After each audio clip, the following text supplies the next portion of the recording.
Pronto, vamos ver então este vídeo sobre o Van Gogh. Esta cena me deixou paralisado por dias. Cena que não sai da cabeça. Você sente raiva às vezes? Sinto. Essa aqui Cena que quem interpreta é bem parecido com ele. Tipo, pelas imagens que são representadas dele. me travou de verdade. Me fez repensar muita coisa. Me trouxe um mix de emoções estranhas, fortes, confusas. Tipo, imagina, este aqui é o mesmo clássico, estás a ver? Uma pessoa vem aqui. Uma pessoa vem aqui. Igualzinho, mano. Olha para isto. Oh, igualzinho, mano. Mas enfim, melhor do que eu ficar falando, assiste aí a cena, me diz o que sentiu e depois eu vou aprofundar nas questões e nos enigmas que mais pegaram pra mim. Eu te vi no jardim pintando. E soube pelos outros que você diz que é pintor. É o que eu sou. Por que diz isso? O que faz o Van Gogh aqui não é aquele que faz tipo. Aquele do My Precious, daquele do Star Wars? Você tem um dom para a pintura? Tenho. E de onde acha que esse dom vem? Você diria Aquele do My Precious. que Deus te deu o dom para a pintura? É, ele deu. Foi o único dom que ele me deu. Você pintou isso? É, eu pintei. E você chama isso de pintura? É, claro. Diga-me francamente, porque eu quero entender. Por que você diz que é um pintor? Porque eu pinto. Eu amo. Tu pinta como eu pinto? Duvido. Pintar, eu tenho que pintar. Eu sempre fui pintor, é isso que eu sei. Nasceu pintor. Nasci. Como sabe? Porque eu não sei fazer nada mais, e acredite, eu tentei. Então Deus te deu um dom para que você pintasse isso? Deu. Eu não quero ferir seus sentimentos, mas você não vê que essa pintura é... Como eu posso dizer? Basicamente este vídeo aqui, mano, é basicamente um gajo a criticar a arte de Van Gogh. É desagradável? Que é feia? Ou basicamente antes não confiavam nele, não confiavam nele sobre o poder dele, tipo, sobre a arte dele e tudo mais, depois é que... Por que Deus?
Era totalmente desconhecido quando estava vivo. Forte, né? Isso é muito verdade. Tipo, Jesus foi mais conhecido após ressuscitar do que propriamente durante a vida dele. Claro que Cristo fez muitas cenas, tipo, não sei o que, curou um cego, transformou a água em vinho, não sei o que, multiplicou o peixe, não sei o que, o pão, né? Mas acho que mesmo assim, nessa altura, ele não estava a ter muito conhecimento, ou porque muita gente o julgava ou não confiava nele, acho eu. Mano, posso estar a errar muita coisa, mas é que eu sei e que me contaram também. Mas só que depois ele ressuscitar, começaram realmente a ver que ele era uma pessoa especial, mas no bom sentido. Pronto, uma pessoa diferente, uma pessoa com poderes, poderes. E todo esse diálogo faz ainda mais sentido quando percebemos que esse filme é sobre Vincent van Gogh, um pintor que, apesar de muito conhecido e celebrado hoje em dia, passou desconhecido E às vezes uma pessoa está cá na Terra, desprezada, e no futuro vai ser importante. É isso. Durante toda a sua vida. Sim, ele passou a vida toda na miséria, sendo ignorado, escanteado, chamado de fracassado, não vendeu praticamente nenhuma obra. E mais do que só isso, era visto como um louco, um problema para a sociedade. Ele era um homem solitário, sensível e instável, vivia tendo surtos psicóticos. Num deles, o mais conhecido, cortou a própria orelha. Era alguém que intercalava momentos de lucidez profunda com delírios. Van Gogh viu o mundo de forma diferente. No filme, Van Gogh ele era daqui, mano. Tipo, era que de nacionalidade. Agora estou-me a confundir, agora estou confuso entre dois.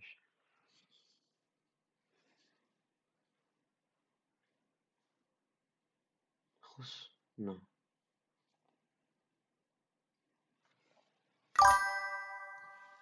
Ah, ok. Ok. Vai. vemos ele sempre parecendo um estranho nos Holandês. diálogos, um confuso que viajava nas ideias e que as pessoas não conseguiam compreender.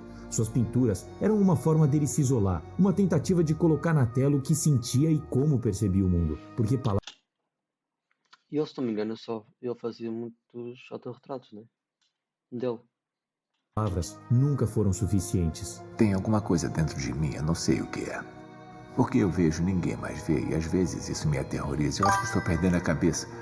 E nessa cena que acabamos de ver, ele está internado num hospital psiquiátrico. Ele foi mandado para lá porque a cidade o via como uma ameaça. Um homem Outra pergunta. Basicamente eu sei quem foi Van Gogh, sei que foi um pintor, whatever. Mas ele vive em que tempo? Tipo, em que ano?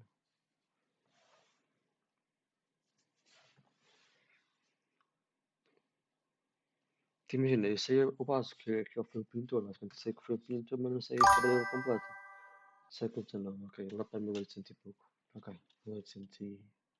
imprevisível, perturbado e perigoso. E nesse momento, o padre aparece para conversar com ele para medir sua sanidade e ver se Van Gogh está apto ou não para voltar a viver em sociedade. O padre está ali Foda-se, ele foi claramente preso como assim, mano. O gajo foi atado do pintor pós-impressionista. Ok. O gajo foi atado do pescoço não, já, de pescoço para baixo. Tipo, basicamente o gajo representante da preso, ordem. enfim. E no diálogo, vemos ele logo de Pioneiro do expressionismo. Não é o teu estilo de arte, Outono? Do expressionismo? Yeah. cara questionando a identidade de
Gauguin?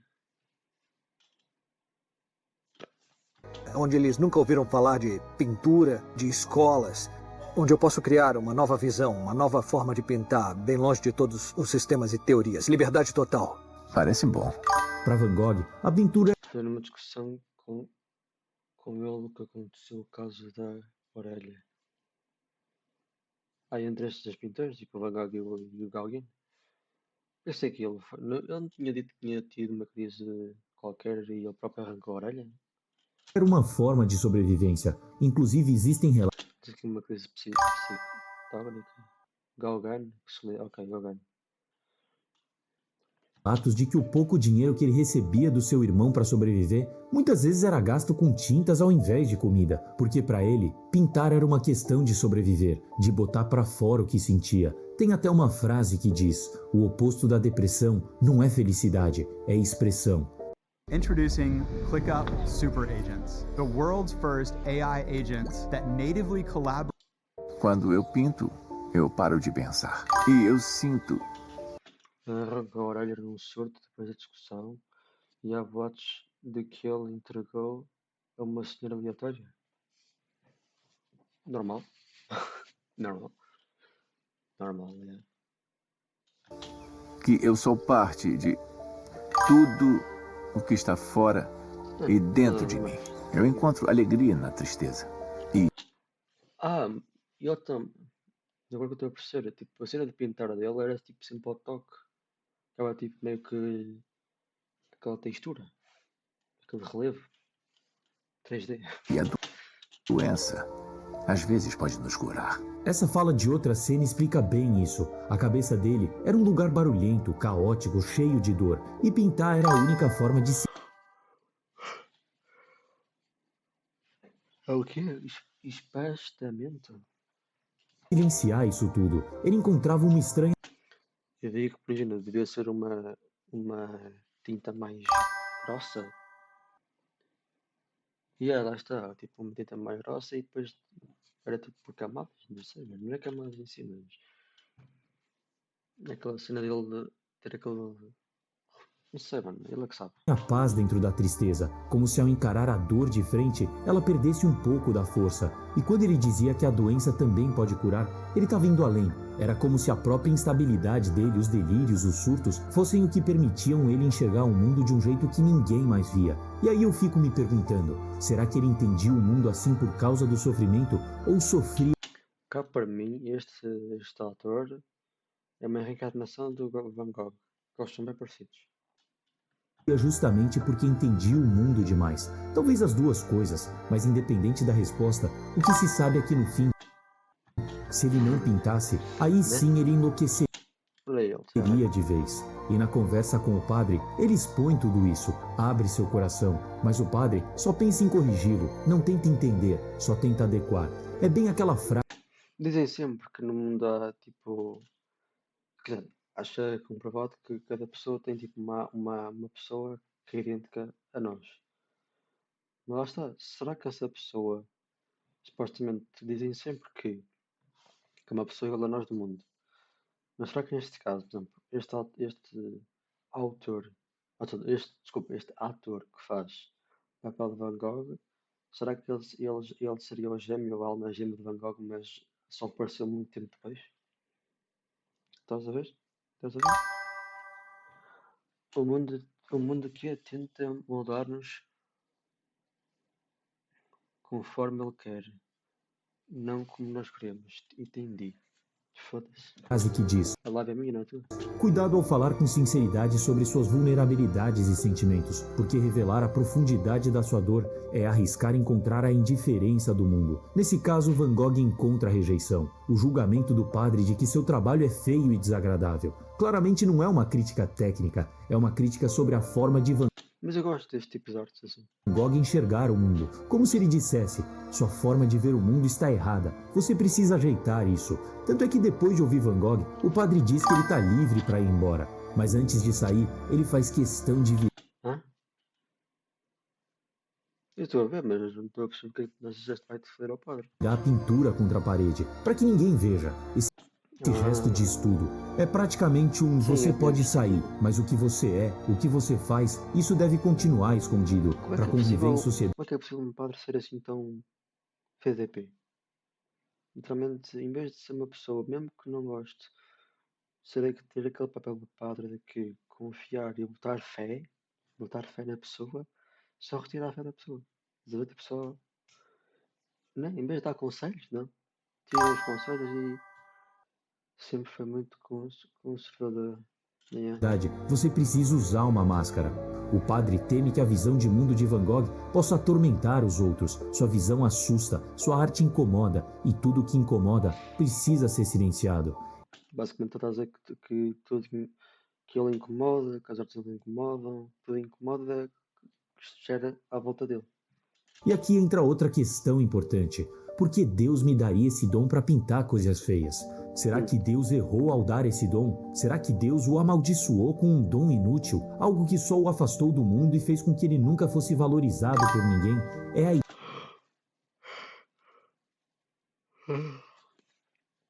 O pós-impressionismo foi um estilo que não foi aceito. Os pintores eram considerados boêmios, degenerados, diferentes da sociedade. Ideia do Tipo, eram descartados, né? Não é isso. dom como uma prisão. Van Gogh ainda diz que tentou fazer outras coisas, mas não conseguiu. Eu não sei fazer nada mais, e acredite, eu tentei. Ele deixa claro para o padre que já tentou de tudo. Mano, mesmo hoje em dia, mesmo em 2026, há tantas cenas que só uma pessoa ser assim, que até, do ponto de vista, é uma cena simples, estás a ver? Mesmo assim, criticam bem e metem aquela pessoa de lado. Tipo, I don't know. Tipo, mano, eu não sei em que país é, mano, mas não sei que é pessoas que, tipo, não sejam heteros nem, pronto, pessoas que apoiam, não sei o que, LGBT ou isso, que são pessoas mentais ou isso, tipo, pessoas que não estão de acordo, por exemplo, que não são de acordo com a cena de, imagina, são homens e mulheres, estás a ver? Portanto, só o sexo às tantas é a Coreia. Não me lembro se é a Coreia, mano, mas acho que há algum país qualquer que não sei o que é. Imagina, se uma pessoa é tipo se considera diferente, sei lá, eu não sou velho, só tipo pansexual ou isso. Mano, eu não tenho nada contra isso, mas acho que num país qualquer, acho que uma pessoa se diz ser assim, não sei o que o resto do país olha para essa pessoa como uma pessoa doente mental.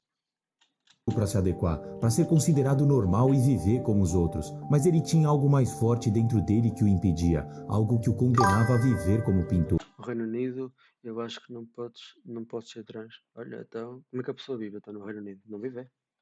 Sem Ainda vive de forma livre, né? A pessoa não pode ter liberdade de expressão e ser trans, é? pintura eu não vivo. Essa frase é simbólica porque mostra como seu dom pode ser visto como uma espécie de prisão divina, um dom que o condenava a sentir o mundo de outra forma, a não conseguir conviver em sociedade e ainda viver na miséria, já que ninguém reconhecia a única coisa que ele realmente sabia fazer. E o que acho interessante nessa ideia é que vivemos ouvindo as pessoas dizerem: siga sua paixão, faça o que você ama, descubra seu talento, mas a verdade é que seguir seu dom não garante porra nenhuma, nem sucesso, nem felicidade, nem reconhecimento. Van Gogh é o exemplo disso. Passou a vida toda sem ser reconhecido. E quando ele diz: Talvez Deus tenha me feito um pintor para pessoas que ainda não nasceram. A vida é para semear, a colheita não é aqui. essa é uma das falas mais complexas do diálogo, porque por trás dela percebemos a esperança de Van Gogh de que de alguma forma ele ainda sente valor no que faz. No início, ele queria que as pessoas entendessem o que ele estava expressando através das pinturas, mas isso com o tempo foi mudando. Ai, Bolsonaro, gosta em mim. O que eu vejo... Eu achava que um artista tinha que pensar, Capas? Não tem menos. olhar para o mundo, mas eu não penso mais isso.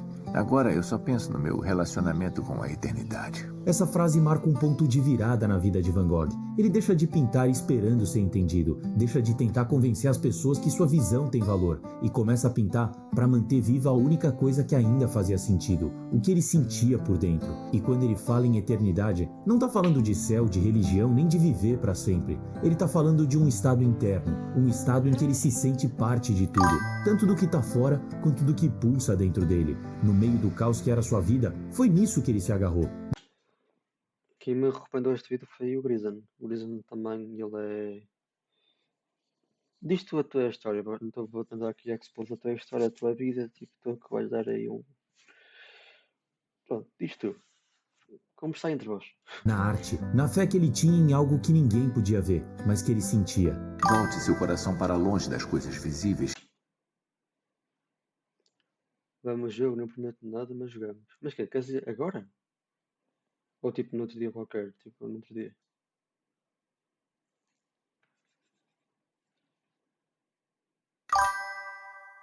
Pior é que eu fiquei sem bateria não, fiquei sem net no outro PC. Vai sempre abaixo, tá, mano.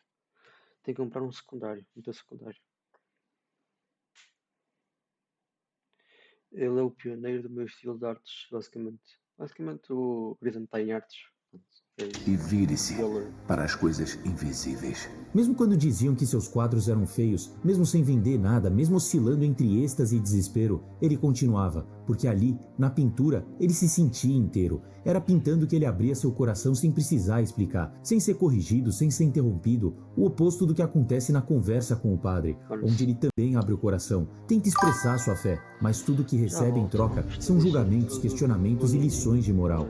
E o que acho que pega tanto nessa cena é justamente esse conflito entre o que sentimos e o que o mundo nos devolve. Eu posso fazer as pessoas sentirem como é estar vivo. E você acha que elas não se sentem vivas? Eu acho. Para ele, tem muita gente vivendo no automático, seguindo regras, fazendo tudo o que dizem ser certo na esperança que um dia tudo faça sentido. Mas será que é assim mesmo? A história de Van Gogh nos mostra que seguir o caminho da sociedade ou seguir o caminho do coração não te garantem coisa nenhuma. E talvez esse seja o ponto. A vida não vem com garantia. Seguir seu dom não garante alegria. Fazer tudo do seu jeito não garante reconhecimento. Van Gogh morreu sem saber se aquilo tudo fazia sentido. Morreu sem fama, sem dinheiro, sem prestígio. E por mais bonito que seja imaginar ele lá em cima, sorrindo agora, isso é só uma crença, não é uma certeza. E é isso que torna essa história tão tocante, porque ela não é necessariamente sobre um final feliz. Hoje, claro, tem museu com o nome dele, seus quadros valem milhões, sua forma feia e errada de ver o mundo virou referência, virou arte, e ele ficou marcado na história como um dos maiores pintores. Nós sabemos que valeu a pena, mas ele, não. Ele nunca soube, nunca viu o impacto da própria arte, mas ainda assim, continuou. Essa foi sua escolha, viver em sintonia com a força que o criou, mesmo sabendo que tudo ao redor dizia o contrário. E provavelmente, essa é a coisa mais corajosa e nobre que alguém pode fazer na vida. Se você Está cheio. A segunda é isso, mano. Tipo, às vezes o vosso talento é reconhecido após muito tempo. Cara, tipo, é o mesmo que dizer que o homem só recebe as suas primeiras flores do funeral dele. Tipo, eu acho que sempre dizem que não sabemos chegar ao certo, mas vamos morrer a tentar. É isso. É isso. Mas é isso, tipo, às vezes a pessoa tem tantos talentos e mostra-os e não são reconhecidos e só após a sua morte e tudo mais é que a pessoa dá valor a isso tudo. Às vezes a pessoa certa nasce na época errada. Também é verdade. Também é muita cena, muita verdade isso.